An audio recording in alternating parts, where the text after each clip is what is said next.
მოგესალმებით ძვირფასო ტელემაყურებლებო, დღემშვიდობისა, შუა დღემშვიდობისა. მოგებულ ნოტაზე ვართ, გილოცავთ. ახალ წელს მინდა იყოთ ბედნიერები, წარმატებულები, რაც თავარია ღიმილიანი და არ უნდა დავივიწყოთ, რომ მოусმინოთ ძალიან ბევრ სასიამოვნო მუსიკას, იმიტომ რომ მუსიკა არის ერთგვარი თერაპია, გილოცავთ ისევ და ისევ ახალ წელს ქუთაისიდან, როგორც ამბობენ სამყაროს ცენტრიდან და წარმოგიდგენთ გადაცემის სტუმარს, რომლის ვიზიტიც მე ყოველთვის მაბედნიერებს და მით უფრო ეს ახალწლო განწყობა და ეთერი არ იქნებოდა გამონაკლისი. თეიმურას მშვიდობაძეა ჩვენი სტუმარი, რომელსაც მივესალმები და მადლობას გადავხდი, რომ არ დაიშურა დრო, იქვე სურვილიც გქონდა და დღესაც მოვიდა ჩვენთან. 1 წლის შემდეგ შევხვდით თეიმურას ერთმანეთს. როგორ ხარ? ვერ შემომედავება ვერავინ, ხო? როგორ ხარ? გილოცავ ახალ წელს. მადლობა თქვენსაც. აწარმოებებით სავსე წელი ყოფილიყოს ჩვენთვის ყველასთვის. დაი. განწყობა როგორია? განწყობა ჩვეულებრივი, ნორმალური. სტანდარტულად ხარ ხოლმე? ანუ ყოველთვის დინჯი ხარ ისე? ყოველთვის დინჯი არა ვარ, რატო? რა თქმა უნდა, კი ნერვიულობ ახლა გადაცემაში რამე მოხდეს, მაგრამ ვცდილობ რომ შევინარჩუნო სიდინჯე. გადაცემაში მაგალითად რა უნდა მოხდეს? რამაც შეიძლება სიდინჯე დაგაკარგვინოს თვალსა და ხელშუა? აი რომ დავიბნე მაგალითად და მე რო ნახოს ხალხმა ჩემი ეს გადაბნება და მე რო შევწყვი რატო დავიბენი და თავში რო ხელი შევიწყვი. არა, მე დარწმუნებული ვარ, რომ ჰარმონიული და დაბნევისგან დაცლილი გადაცემა გამოგვივა. მოკლედ, საყვარელი ინსტრუმენტით ხარ წარმოდგენილი, რომელსაც თქვენ ცხოვრებაში უდიდესი როლი უჭირავს და მე ვიცი, რომ ძალიან ბევრ შრომობ და ძალიან დიდ დროს უთმობ, მოკლედ. თან ამ ბოლო დროს სულ კონცერტიანობა მქონდა. მუსიკალურშიც ნადვის ხის ანთებასთან დღეს აქ და ასე რომ ვთქვა, ცოტა უხეშად საყვირი არ გამიგდია ხელიდან. მოგეთ, ალბათ წლის დასასრული ამაზე კარგი არ უნდა იყოს. მოდი მითხარი, რა მოვლენებით იყო ეს გასული წელი გამორჩეული, რომელ ეპიზოდს გამოყოფთით თქვენი ცხოვრებიდან? თუნდაც საგაკვეთილო პროცესებს გულისხმობთ, თუნდაც მუსიკალური თვალსაზრისით. ნუ მაინც წელს პირველად ვიწვია იტალიას. ჩავაკითხე ბებია-ჩემს, დეიდა-ჩემს, დეიდაშვილებს. ნახე რომი ვატიკანი ძალიან მოვიხიბლე იქ ძალიან ლამაზი ცხოვრება შორის კათოლიკებს აქვს ძალიან ლამაზი ეკლესიები, ძალიან ლამაზი. ღირსშესანიშნაობებით ახსავსე ვატიკანი და ეს იყო ჩემთვის ახალი გამოცდილება, რომ იტალიაში ვიყავი პირველად, ბებია-ჩემი ვნახე, ამდენი ხნის ვნახავ. ბებია-ჩემი? ხო. ბებია-ჩემი წავიდა საქართველოდან 2021 წელს თუ არ 22 წელს უკაცრავ 22 წელს და 3 წელი არ მინახავს ბებია-ჩემი. სიურპრიზი იყო თუ დაგეგმილი? არა, დავგეგმეთ, კი. წავედით, მე ვიყავი წასული. დიახ. ბებია-ჩემის ძმა და რძალი. ვიყავით წასულები და ვიხილეთ ბებია, დეიდაშვილები, დამიანი და მია. დიახ. პატარები არიან და ვნახე ისინიც ამდენი ხნის წელი გავიდა უკვე 3 წელი იყო გასული და ძალიან მავიხარდა. რა მოგეწონა ევროპაში? ევროპაში მოგეწონა. ნუ უცხო გარემო იყო ახლა ჩემთვის მე ქუთაისში აგაზდე აქ დაბადებული ვარ, ძალიან იშვიათად შავდი ვარ სხვა ქვეყნებში. ორ ქვეყანაში ვარ მარტო ნაყოფი, ერთი თურქეთში, მეორე იტალიაში. და უცხო გარემო იყო იქ ჩემთვის, რომ რამხელა არის ეს იტალია, რომი რამხელა არის, ქუთაისი ერთი ქუჩა არის, ქუთაისის ხელა იქა. და ყოველთვის მეტრო იყო ჩემთვის უცხო გარემო რა. მეტროს მე ძალიან იშვიათად ვარ ნამჯდარი თბილისშიც, რო ვარ თითქმის არ ვარ იქ მეტროში არ ჩავდივარ. და ახალი გამოცდილება იყო რა ჩემთვის ეს რომი, იტალია, ევროპა. აპირებ ახალ წელსაც უკვე 2026-ში მოგზაურობების ციკლი გააგრძელო. თუ სიამოვნებით ახლა ბებოს რომ მიმართო, რომ იზრუნოს ის რაღაც პერიოდი გავიდა ცოტა ფანჯარა. თუ იყიდიან ბილეთს? უარს არ იტყვის. არა. კი, გარდა ევროპული ვოიაჟებისა, რა მოხდა საინტერესო? საინტერესო მეტი რა მოგიყვეთ, მაინც დიდად არაფერი, ჩვეულებრივი წელი იყო. ემადლიერები ამ გასულ წელს? კი, უფრო მეტი ცოდნა შევიძინე, უფრო ადამიანები გავიცანი, შევიტყვი ახალი ამბები, ნუ ერთი ჩემთვის ჩვეულებრივი წელი იყო ეს. კი ბატონო. თეიმურას აკადემიურ მოწრებას რაც შეეხება სკოლაში როგორ გამოიჩინე თავი? მტკივნეულ თამაშია ხედ? არც ისე მტკივნეულს. ნუ ახლა არც ერთი ჩემი მასწავლებელი არ გეტყვის, რომ არ ვწყინა, მაგრამ ნიჭიერი ვარ. რაში გამოიხატება თქვენი ნიჭიერება? აი, ჩემი ნიჭიერება მაგალითად გამოიხატება, რომ ერთხელ მახსოვს ქართულის გაკვეთილზე ვიყავი. ახლა ქართულზე ვართ ახლა გრიგოლ ხანძთელის ცხოვრებაზე. და მე ძალიან მიჭირს ეს ძველ ქართული მეტყველება და ვერ ვგებულობ რა. და ჩემ კლასს ვთხოვე, გაშინარსები პერიფრაზი ხო გიწერით თქო? უცებ გადავიკითხე და მასალა რომ ითხრა მომიყევი შინაარსი ამთავი ისე მოუყევი თითქოს ახლა გიგონებოდა მთელი ღამე დავასხიტვინი ამას. გადაათენე? მიხვდა მასწავლებელი რა ოინები ქონდა? არა. იქ მე უთხარი რომ მას მე არ მიმეცადინებია ვერ გებულობ ამ ქართულს ჩემ მეგობარს თხოვე პერიფრაზი რო გიწერია მომეწავი გითხავ. ეს გულწრფელობა როგორ ჩაგეთვალა? ხომ არ ინანა მერე? არა, არანაირ. კარგი, თუ ასეთი ნიჭიერი ხარ და შეგიძლია რამდენიმე წამში შეისრუტო ინფორმაცია, მეტ დროს რატო არ უთმობ? ვერ უთმობ სწავლას, არ უთმობ თუ მუსიკისთვის გინდა რომ ყველაფერი გაიღო? ნუ მაინც ახლა ცოტა სიზარმაცე დამკრავს, ვეი, ცნობილი გამოთქვარი ნიჭიერია, მაგრამ ზარმაცეო ჩემზე არის ნათქვა. თქვენ ხო, მაინც ახლა გაკვეთილებით ან წინაზე წეგავ თქვი რომ მიჭირს ძალიან ახლა აბოსწამ შუშანიკის წამებაზე ვიყავით აბოსწამებაზე ახლა გრიგოლ ხანძთელი წაბა ვეფხისტყაოსანი მოდის და მე პირადად ძალიან მიჭირს ეს ძველ ქართული მეტყველება. სხვა საგნებს რაც შეეხება, კარგი ეს ქართული გავიგეთ. სხვა საგნებში მაგრამ ინგლისურში არ ვარ ცუდი. ინგლისურში ახლა ესეების ციკლი მქონდა, ეს სულ ესე იყო დასაწერი, ესეებში არ მოვიკოჭლებ, კარგად წერ. და ინგლისური არ ერთადერთი რაც არ მიჭირს არის ინგლისური. მეტყველებ ნორმალურად, ტურისტებს სულ ვესაუბრები, იქ რო მკითხავენ რაღაცას, მეც არ ვიშურებ ჩემ მეტყველებას, ვეუნები იქ საიდან ხართ, რომელი ქვეყნიდან, მე ქვეყანაზე რაც ვიცი, იმას ვეუნები და ვარ კომუნიკაბელური და ინგლისურად არ მიჭირს საუბარი. ანუ მომავალი გიდია ჩემ სტუდიაში? არ ვიცი, შეიძლება. არც გამორიცხავ და არც უარყოფ? ხო, იმიტომ რომ რამდენჯერ შემხვედრია ტურისტი და თუნდაც სინაგოგასად არის where is the synagogue მე ვთხარი მე ვცხოვრობ გელათის ქუჩაზე და გელათის ქუჩაზე იქ რო ავდივარ სინაგოგას შაული ყოველთვის სინაგოგასთან მე ავდივარ ჩიხით გელათის ქუჩაზე და კი რა პრობლემა იმგენმა ტურისტებმა ვთხოვეს რომ ლოკაცია GPS-ით მანახეო რო ჩავწერო Google Maps-ით ხო მე ვთხარი კაცო რა თქვინა Google Maps-ით წამოდი სახში ვიდივარ გაგიყოლებ რა ხო სულ ლაპარაკები ტურისტებს შეძლებს დაგვარად და მე მსიამოვნებს ეს ძალიან კარგი გისურვებ რომ ამ კუთხით კიდევ უფრო მეტი გამოცდილება მიიღო და ცხოვრება საინტერესო რაიცი და საგამოგადგება საგამოიყენებ და საქართველოს და ქუთაისის პოპულარიზაციას ლოკალურ დონეზე გაუწევ ქალაქს მომავალში უფრო და უფრო ინსტრუმენტთან მიმართებაში რა სიახლეები გაქვს მეცადინეობას რა დროს უთმობ მითხარი მეცადინეობას ახლა რადგან კონცერტების ციკლი მქონდა ფიზიკურად არ შემიძლია რომ ერთი დღე მაინც ჩავაგდო იმიტომ რომ ერთი დღე თუ მაინც ჩავაგდე ამდენი დღეების და კვირების ნაშრომი წყალში ჩაიყრება. ეს ჩემ მასწავლებელი სულ მეუნებოდა და ახლაც მეუნება რომ არ შეიძლება გაჩერება. და ხანდახან რო ვიზარმაცებ და აი არაუშავს ერთი დღე არ დავუკრა და მეორე დღეს რომ მივალ და აი ხო გეუნებოდი ის ერთი დღეც არ უნდა გაგეცდე რომ მე რევნანობ. რის გამო შეგიძლია უარი თქვა მეცადინეობაზე? აი მაგალითად დიდი ხანი თუ ვიყავი გარე და ბევრი ვიარე ან დაღლილი თუ ვიყავი, დაღლილი თუ შევიქენი და საყვირზე არაუშავს მოიცდის საყვირი, აი ამ რაიმ მომენტებში შეიძლება არ იცდის, ხო? რა? არ იცდის საყვირი. არა, საყვირს მოცდენა არ უყვარს. საყვირს უყვარს სულხელში დაჭერა. და ალბათ მეცადინეობაც თორე ეგ მეცადინეობაც კი რა თქმა უნდა. როდესაც შობილი მესაყვირეები, გინდა საქსაფონისტები, სკრიპაჩები, კლარნეტისტები, მე შრობილები რო გახდნენ და ინტერვიუებში რომ მოვიდნენ რომ მე ერთი დღეც არ გამიცდენია და სულ მეცადინეობდი, აი ამ მეცადინეობის შედეგი არის რომ ახლა ამ შედეგს მივაღწიე. და ეგეთი ინტერვიუ როდის გვექნება რომ დღე არ იქნება ჩაგდებული, როგორ ფიქრობ? მომავალში. აუცილებლად პირდები? კარგი. მოდი პირველი მუსიკალური განტვირთვა გავაკეთოთ და მითხარი რას წარმოგვიდგენ. ჯერ არაფერს არ გეტყვით. ой, კარგი, ჩუმად ვარ.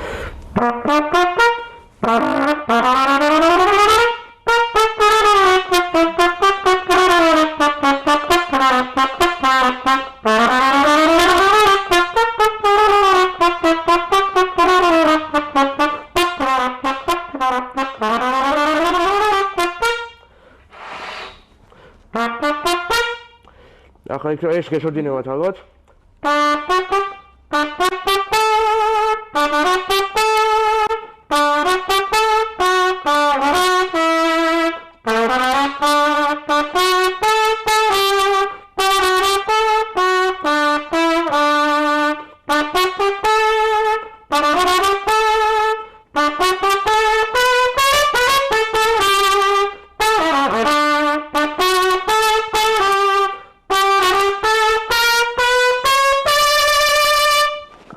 ყოჩახ თემა. მოკლედ როგორც ჩანს, აი ამ კონცერტებისთვის გადავმულად მეცადინეობა შედეგი გამოიღო. როგორ წარმოგიდგენია თქვენი მუსიკალური კარიერა? გინდა რაღაც დიდ ბენდს შეუერთდე და იქ გააგრძელო თუ? მე მინდა რომ ანსამბლი შევქმნა. აჰა. ბიგ ბენდი ანსამბლი. ქუთაისში. მაგრამ მე წინაძეც ვისაუბრე ამაზე, რომ ინტერესი არ არის ფაქტობრივად რა. აღარავის აღარ უნდა საყვირი ვის რა უნდა საყვირი გინდა ტრამბონი გინდა კლარნეტი აი თითე ჩამოსათვლილი ბავშვები თუ არიან ახლა და მუსიკა ვისაც აინტერესებს ახლა არის აი გიტარა ან ვისაც აკადემიური უნდა და მუსიკალური შესვლა უნდა როგორც მოგეხსენებათ ვიოლინო ფორტეპიანო აი ეს რომ ეგრეთ წოდებული ბჭალებს დუხავოიკა ჩასაბერის საკრავები აღარავის აღარ ინტერესი აღარ არის და ნაწილობრივ მშობლის ბრალიც არის რომ ბავშვ თავიდანვე არ ასწავლის მუსიკას როგორც დედაჩი მიაკეთებდა ამას ბიზაჩემი მამაჩემი ამასვენინებდა მუსიკას და რომ ასვენინებდა მე ინტერესი ამომიყალიბდა და მაგიტომებით შესაყვირი და ანსამბლის შექმნა როგორც მოგეხსენებათ ახლა ჭიჭიკო ბავშვები ანსამბლში ვერ გაძლებენ ჩვენ გვჭირდება პროფესიონალები ვინც გამოცდილება აქვთ და უკრავენ დიდი ხანი და მე ყოველთვის მინდოდა რომ გვერდში ყოლოდა ტრომბონისტი მაგრამ ტრამბონისტი კი არა მესაყვირეები აღარ არიან აღარავის აღარ უნდა და რა ვიცი ეს ცუდი არის ეს ერთი ანუ მხოლოდ იმას ვაბრალებთ რომ მშობლები არ აძლევენ რაღაც საბაზისო განათლებას თუ რა უნდა გაკეთდეს ნუ ახლა მშობელმაც რომ იცე შეიძლება ბავშვი არის რომ არ მინდა ეს შენი მუსიკა კალათბურთი მინდა ფეხბურთი მინდა სპორტი მინდა ხო მაგრამ აი შობლის ბრალიც არის რომ არ ეუნებოდა ბავშვს რომ ბაბა მუსიკაც არდე და ანსამბლი შექმენი ბიგ ბენდი გააკეთე იქ მე დიდ სიამოვნებას მიიღებ შენ რომ აი მაგალითად ადრე რო ალბომებს რო უშვებდნენ და მე ალბომებზე იმას ბაბინები იწერებოდა ვინილები უსვენდნენ და სოლო კონცერტები იყო რა კონცერტები ადრე ვია75 ჩემი ანსამბლის ხელმძღვანელი დავით ჯანელიძე სულ მიყვებოდა რომ მე რო ვია75-ში ვიყავიო იქ სოლო კონცერტები იყო აშლაგები იყო ხალხი ვეღარ ეტეოდა დარბაზებშიო იმდენი ხალხი მოდიოდაო და ეს ხალხი ახლა როგორც მოგეხსენებათ ჯაზის მოყვარულები და ახლა აკადემიკოსები კი არ იყვნენ ახალგაზრდა თინეიჯერი ბავშვები იყვნენ რომელსაც მაგ დროში ისვენინებოდა ეს მუსიკა და ახლა აღარ ისვენინება ჯაზ როკი ვის რა შეაინტერესებს ისვენენ როგორ ფიქრობ ყველაზე მეტად მაინც ჯაზ როკს ჩეიზი ჩემმა მასწავლებელმა დავით ჯანელიძემ გამაცნო ეს არაჩვეულებრივი სასწაული იყო ბილ ჩეიზი ჩემი აზრით იყო ერთ-ერთი საუკეთესო მესაყვირე ჯაზ როკში ბილ ჩეიზი მაგრამ საწყალი გარდაიცვალა ახალგაზრდა გარდაიცვალა თვითმფრინავის ავარიაში მოყვა ძალიან მაგარი უშიშანიშნავი ის იყო უნიჭერესი მესაყვირე იყო ბილ ჩეიზი და ბოჩავა აქვს მაგენს ძალიან სერიოზული ნაწარმოები ბოჩავა მაგას უსმენ თითქმის ყოველდღე იქ მეორე მესამე მეოთხე ოქტავაზე ადის მე და ძალიან ძნელი დასაკროლია შეხოდაშორის გიცდია მიცდია კი მაგრამ ახლა ის ბილ ჩეიზი იყო მე ის მაღლანოტებზე ცოტა მიჭირს მესადინეობა უნდა იმას ძალიან სერიოზული კი ამ საახალწლო დღეებში ხა აპირებ რომ დაისვენო და გადაერთო ცოტა დროს ნუ ახლა ცოტა 1-2 დღე კი მაგრამ მაინც მინდა რომ არ დავაგდო ეს ტემპი და გავაგრძელო საყვირზე მეცადინეობა კი ბატონო რა გეგმები გაქვს თუ გიყვარს წინასწარ დაგეგმა თუ რაღაცები ექსპრომტად რო შემოდის თქვენ ცხოვრებაში უფრო საინტერესოა როგორი გინდა იყოს 2026 წელი თქვენთვის თქვენი წარმატებისთვის ნუ ჩემთვის მე მინდა რომ 2026 წელი იყოს წელი როცა აი საბოლოოდ ვიტყვი და დავდე პირობას რომ არც ერთ დღეს არ გაუშვებ ისე რომ საყვირს არ მოკიდე ხელი და არ ჩავბერე და კარგად არ მიმეცადინე თორე ამის გარეშე ვერც პროფესიონალი ვერც გამოვარდა ვერც ანსამბლს ვერ შექმნი თუ არ მიმეცადინე და არ მოვინდომე კი ბატონო აი ამ თქვენი ბენდის შექმნა დაახლოებით რამდენი ხნის პერსპექტივაა თუ საკმარისია გამოჩნდეს ირგვლივ პროფესიონალი მუსიკოსები ეგრევე ნუ რა თქმა უნდა საკმარისია გამოჩნდეს რომ მოვნახო ეს მუსიკოსები ტრამბონისტები საქსაფონისტები მესაყვირეები და ანსამბლი შევქმნათ გისურვებ რომ აუცილებლად ამ წელს მოხვიდე ჩემთან საკუთარი ანსამბლით და ხმაურიანი განაცხადი გააკეთოთ ქუთაისიდან მით უფრო ქუთაისის მუსიკალური წარსული რადგმა რა იმისათვის რომ ვიყოთ ამაყები და არ გაჩერდეს ქუთაისი ყოველთვის ხმაურობდეს და ყოველთვის კი რა ქუთაისი ყოველთვის მუსიკალური და კულტურული ქალაქი იყო და ერთ ისტორიას მოვყვეთ კიდე ნუ ისტორია რა ამბავია რა დავით ჯანელიძე ჩემი ხელმძღვანელი საყვირის მასწავლებელი ვიასამონთხოვნელის წევრი ტრამონზე უკრავდა იქა არა მარტო ტრამონზე რომ ზვაგაცობდა ახლა იქ ვინ არ ზვაგაცობდა რობერტ ბარძიმაშვილთან არაშვებული ადამიანი უნიჭერესი კაცი და მომდაო რომ აი ესენი ქუთაისლები ვინც არიანო დათო ჯარლიძე იყო ქუთაისელი უჩა კორძაია სპილო იყო კიდე კლავიშნიკი კლიშკა არის სპილო რომ თქვენ ესენი არიან ჩამოყალიბებული ქუთაისელი მუსიკოსები ესენი არიან თბილისელი ჭიჭიკო კაცებიო თქვენ ხართ ჩამოყალიბებული ქუთაისლებიო და ასე სულ იყო ქუთაისელი ადამიანი დაფასებული როკ-ენ-როლს რაც შეეხება ვიცი რომ უსმენ რა თქმა უნდა როკ-ენ-როლი დავიწყე მგონი მე არა ჯაზი დავიწყე და როკ-ენ-როლით გავაგრძელე და როკში რატომ არ ხარ ნუ ახლა როკი არ მომწონდა რომ თქვენზე არ მაქვს საუბარი ზოგს ეშლება ეს როკია კაცო და მაგია როკ-ენ-როლია საერთოდ რა მაგი როკი არის განსხვავებულია როკია როკ-ენ-როლი არის აი ჩაკ ბერი მაგალითად ან ლიტლ რიჩარდი ელვის პრესლი ეს უკვე როკ-ენ-როლი არის მაგრამ რაც შეეხება უკვე როკს და ჰარდ როკს ეს დი პარპლი ლედ ზეპელინი ჯეტრო ტალი κουინი ეს განსხვავებულია ჩვენები ხო სულ ჩვენიანები აბა დღეს უსმენ ზოგადად ეს მძიმე მუსიკას უსმენ კი არა დამავიწყდა დამომივარდა თავიდან დი პარპლის კონცერტზე ვიყავი წელს ოი რას ამბობ მე კიდე წლების წინ და წელს ვერ მოვა ხო იყო ადრე არიან ფორმაში ფორმაში როდის არ არიან კაცო მაგენს კონცერტები რო აქვს სულ ძალიან სერიოზული კონცერტები აქვს მაგენს ახლა მოგეხსენ ჯონ ლორდი ცხონებული საწყალი გარდაცვლილი არის ახლა ჯონ ლორდი ძალიან სერიოზული კლავიშნიკი იყო და სოლოები აქვს რაღაც ასწავლი და ახლა მიწავთ მაგენს კლავიშნიკი მაგით ძალიან მაგარი იყო სერიოზული იყო ძალიან შემოვნე მისი დაკრულით და იან გილანი რა თქმა უნდა სუფორმაში არის და მოიტანა ეს იან გილანია მოიტანა ის ძველი განწყობები ნუ ახლა ის ძველი განწყობა იმ ძველ დროს 70-იანების დი პარპლი ახლა მოგეხსენებათ სხვა არის ჯონ ლორდის იყო და რიჩი ბლეკმორიც იყო და იან პაისი კოვერდეილი და ახლაც არ იყო სერიოზული იყო ახლა ცუდი რატო ხო როგორ ფიქრობ რამდენად დიჩრომასთან და მათ შორის იღბალთან არის დაკავშირებული რომ მუსიკამ გაუძლოს საუკუნეებს და თაობები აღიზარდოს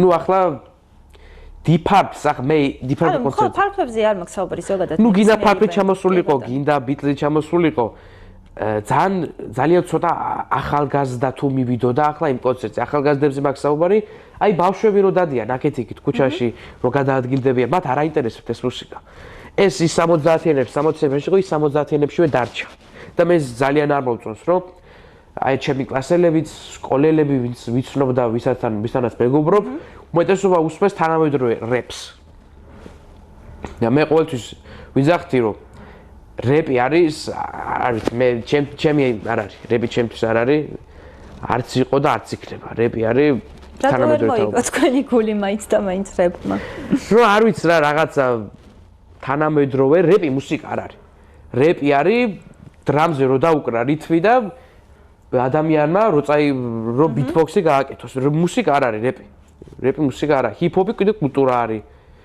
და აი მუსიკა რასაც ქვია მუსიკა არის დი პარპლი მუსიკა ასე რომ გისურვებ გეკეთებინოს კარგი ხარისხიანი მუსიკა მოგეგოს მსმენელების გულები და ჩვენს მსმენელებმა რიგით მომკვდავებმა მოგცეთ მოტივაცია რომ ბენდი ჩამოაყალიბო არ დანებდე ძალიან კარგი იდეაა და გისურვებ რომ მალე მოიყვანოს სისრულეში ვიდრე დაგემშვიდობები შეგიძლია მიულოცო შობა ახალი წელი თქვენთვის ძვირფას ადამიანებს ან თუნდაც არა ძვირფას და შემდეგ რა თქმა უნდა მოგილოცავ ამდენ ახალ წელს უკვე ახალი წელი ყოფილიყო ეს წელი თქვენ წარმატებული სიყვარულით აღსავსე ურთიერთობით აღსავსე ახალი გამოცდილებებით სავსე და ბებია ჩემს მინდა მიულოცო ახალი წელი ჩემს საყვარელ ბებიას რომელიც 72 წლის არის უკვე და სხვადასხვა ბებია ჩემი და დავით ჯარლიძე კლასელები იყვნენ ბებია ჩემი ძმა და დადო ჯარლიძე იყვნენ კლასელები მოკლედ ოდითგანვე გადაკვეთილები იყავით ხო ქუთაისი არის ყველას ისნობს რა თქმა უნდა ასე რომ სხვაგვარად არ შეიძლება